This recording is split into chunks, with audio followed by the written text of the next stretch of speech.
Bismillahirrahmanirrahim. Assalamualaikum warahmatullahi wabarakatuh.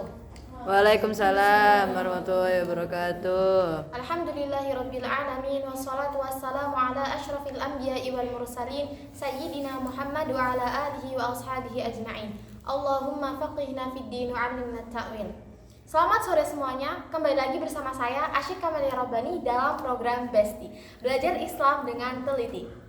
Nah, jadi pada pembahasan kali ini kita akan mengulas tentang sholat yang biasa kita kerjakan ketika safar.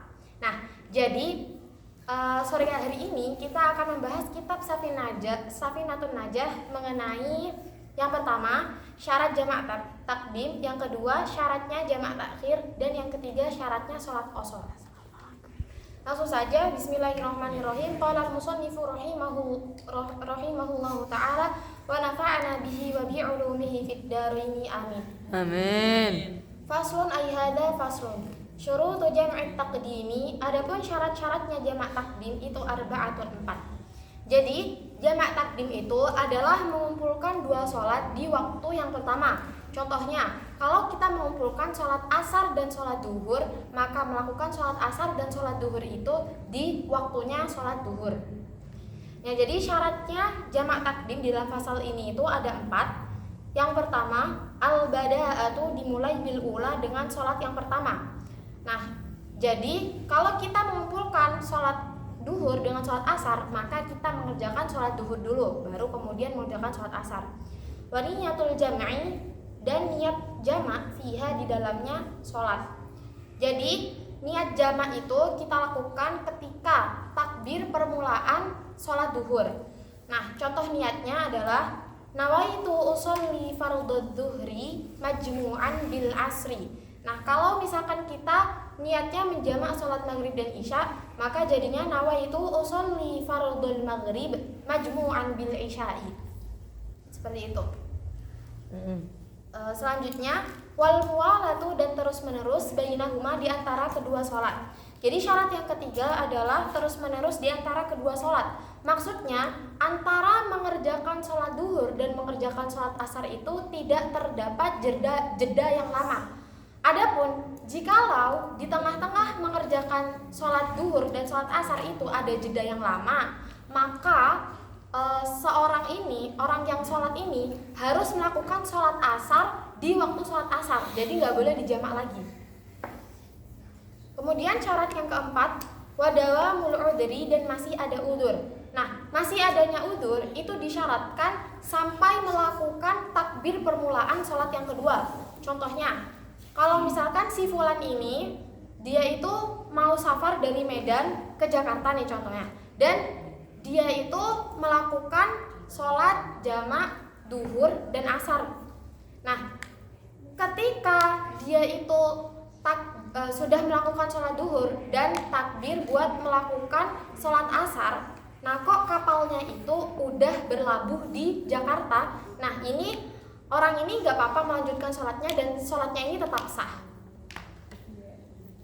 Selanjutnya pasal yang kedua, faslun ay hadza faslun. Syurutu jam'i ta'khiri, adapun syarat-syaratnya jamak takhir itu itnani, 2. Jadi jamak takhir itu adalah ketika mengumpulkan dua sholat dan mengerjakannya di waktu yang kedua. Nah, syarat-syaratnya jamak takhir itu ada 2. Yang pertama niyatut takhiri, niat jamak takhir. Wa qad baqiya, dan telah tetap min waqtil ula, di waktu yang pertama, apa ma perkara yasa'u, yang luas, apa maha padanya sholat. Jadi hendaknya niat jamak takhir itu dilakukan di waktu sholat yang pertama. Contohnya, kalau kita itu mau menjamak takdim sholat duhur dan sholat asar, maka niatnya itu di waktu muasa di sholat duhur. Nggak boleh niat jamak takdim di waktu sholat asar. Yang kedua, wadawamul udhri, dan masih ada udzur ila tamami tsaniyati, sampai sempurnanya sholat yang kedua. Kita ambil contoh yang tadi. Jadi seseorang itu lagi safar dari Medan ke Jakarta pakai kapal. Nah, kemudian di tengah-tengah safar itu orang ini itu sholat jamak takdim duhur dan asar. Nah, apabila sebelum ia selesai mengerjakan sholat asar kok kapal kapalnya ini udah berlabuh di Jakarta, maka wajib hukumnya dia buat mengkodok sholat duhur. Adapun kalau sebelum kapalnya ini berlabuh, dia udah selesai mengerjakan sholat asar, maka sholat jamak takdimnya itu tetap sah. Pasal berikutnya, faslun ayyahada faslun, adapun ini itu fasal. Syurutul qasri, adapun syarat-syaratnya sholat qasar itu sab'atun 7. Jadi sholat qasar adalah ketika meringkas sholat yang awalnya itu 4 rakaat menjadi 2 rakaat. Nah, qasar itu juga merupakan salah satu bentuk bukti bahwasannya Islam itu adalah agama yang mudah. Nah, syarat sholat qasar sendiri di sini itu ada 7. Yang pertama, ayyakuna, hendaknya ada apa safaruhu, safarnya man itu marhalataini, 2 marhalah.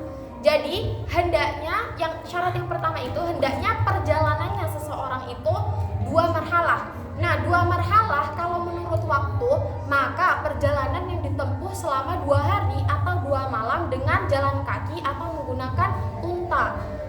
Namun 2 marhalah secara jaraknya tadi kan masanya. Nah, kalau jaraknya itu dalam kitab Kasyifatus saja diterangkan bahwasannya 2 marhalah itu setara dengan 4 barat, dan tiap baratnya itu setara dengan 4 farsah. Jadi kalau 4 barat itu 4 farsah, 4 dikali 4 barat jadinya 16 farsah.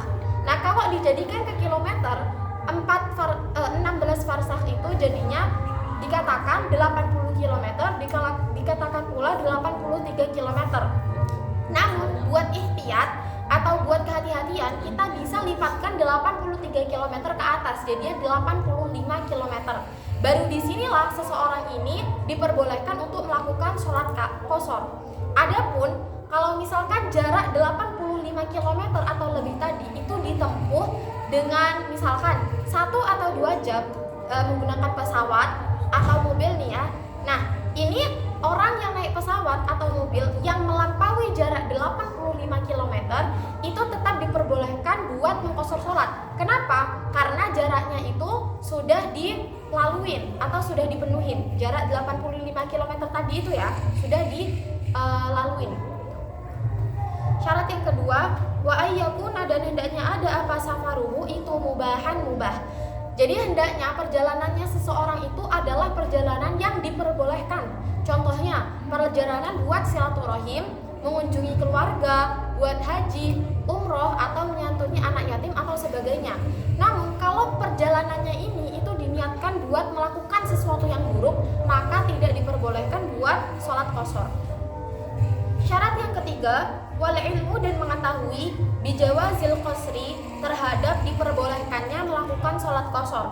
Jadi orang yang jahil yang tidak mengetahui kalau sholat qasar itu disyariatkan, maka tidak boleh melakukan sholat qasar. Wa niyatul qasri, dan niat qasar indal ihrami, ketika takbir. Jadi niatnya sholat qasar itu hendaknya dilakukan ketika takbir. Itu syarat yang keempat. Nah, niatnya sholat qasar sendiri adalah nawaitu usolli dhuhra maqsuratan. Itu contoh buat sholat duhur. Nah, begitu juga buat sholat-sholat lainnya. Wa antakuna, dan hendaknya ada apa as-sholatu, sholatnya itu rubaiyatan, sholat rubai. Syarat yang kelima, sholatnya itu harus berupa sholat rubai. Sholat rubai itu adalah sholat yang aslinya itu 4 rakaat, kemudian diqasar jadi 2 rakaat. Jadi sholat rubai yang boleh diqasar itu ya sholat duhur, sholat asar, dan sholat isya. Adapun sholat subuh dan sholat maghrib, keduanya itu tidak boleh diqasar. Wadawa musafari, dan masih safar ila tamamiha, sampai sempurnanya sholat qasar. Nah, jadi syarat yang ke-6 ini tuh menunjukkan bahwasannya hendaknya kita itu qasar ketika masih sedang safar, bukan sebelum safar atau setelah safar. Wa alla yaqtadiya, dan hendaknya tidak mengikuti syapaman bimutimmin, terhadap orang yang mutim, fi juz'in, di dalam sebagian min sholatihi, dari sholatnya man. Jadi syarat yang terakhir, yang ketujuh, adalah hendaknya orang yang niat buat sholat qasar ini dia tidak bermakmum kepada imam yang tidak berniat buat sholat qasar. Adapun kalau imamnya itu sama-sama niat sholat qasar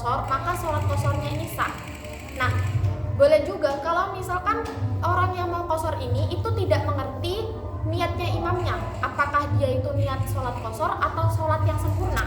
Nah, maka hendaknya dia melakukan sholat yang sempurna sebagai bentuk kehati-hatian. Nah, boleh juga menggantungkan niat kepada imam. Misalkan nih, ketika mau sholat, orang ini tuh bilang gini, kalau misalkan imam ini itu niat sholat qashar, maka sholatku sholat qashar. Dan kalau misalkan imam ini niatnya itu sholat tam atau sholat sempurna, maka saya akan menyempurnakan sholat saya. Nah, ini diperbolehkan. Nah, jadi sedikit tambahan. Nah, jadi gimana sih kalau bagi orang yang musafir, apakah lebih utama melakukan sholat qashar atau melakukan sholat yang tam? Jadi jawabannya adalah bagi musafir yang dalam perjalanan yang lama lebih baik untuk melakukan sholat qashar dengan dalil innallaha yuhibbu an tu'tiya rukhsahu kama an tu'tiya azaimahu. Sesungguhnya Allah Subhanahu wa taala menyukai jikalau dilaksanakan rukhsahnya sebagaimana Allah menyukai jikalau dilaksanakan perintah-perintahnya. Hadis riwayat Baihaqi. Nah, teman-teman sekalian, Asyik cukupkan materi kita pada sore hari ini. Semoga apa yang Asyik sampaikan bisa bermanfaat buat semuanya. Terima kasih atas perhatiannya. Nun wal qalami wa ma yasturun. Wassalamualaikum warahmatullahi wabarakatuh. Waalaikumsalam.